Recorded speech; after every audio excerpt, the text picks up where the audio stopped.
Yes, we have been giving some thought as to what we will do in the in weeks and months ahead, understanding that we're seeing price of fuel increase and other cost of living metrics that are increasing, in part due to the world starting to find its way through COVID, in part due to the conflict that we see with Russia invading Ukraine. So most certainly we are starting to have these discussions as to what we would do if there was potential revenues increases, in particular revenue increases due to the price of oil. We see what's happening in Alberta, a province that's much more reliant on fluctuations in the price of oil as far as their provincial budget is. We're much more diversified.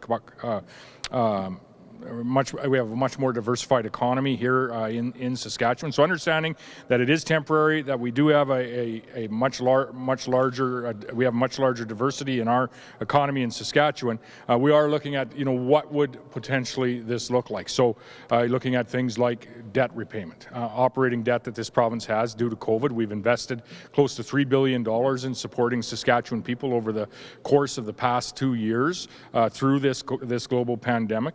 Looking at what, and we have an operating debt that we inherited, quite frankly, from the NDP a number of years ago that is still in existence.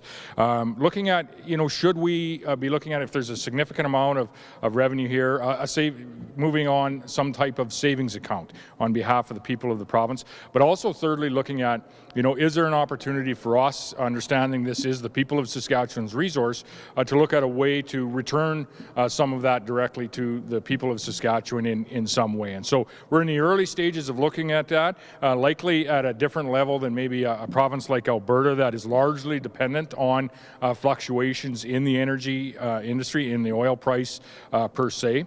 But I would just go on to say that what we are seeing occur in Ukraine, Russia, the relationship with other countries that purchase from Russia, this is a very important conversation for us to have in Canada and for us to have in North America around our energy security, our continental energy security, our continental food security, and ultimately our economic sovereignty. We need to take care of ourselves. We still import oil from other areas of the world, including Russia, into Canada. That needs to stop. And we need to look at how we are going to provide some of the most sustainable oil in the world, which is produced right here in Saskatchewan, how we're going to provide that to other Canadians, and how we're going to provide that to other people across North America to provide that continental energy security so that we don't find ourselves in the perplexing situation that we see other countries in today.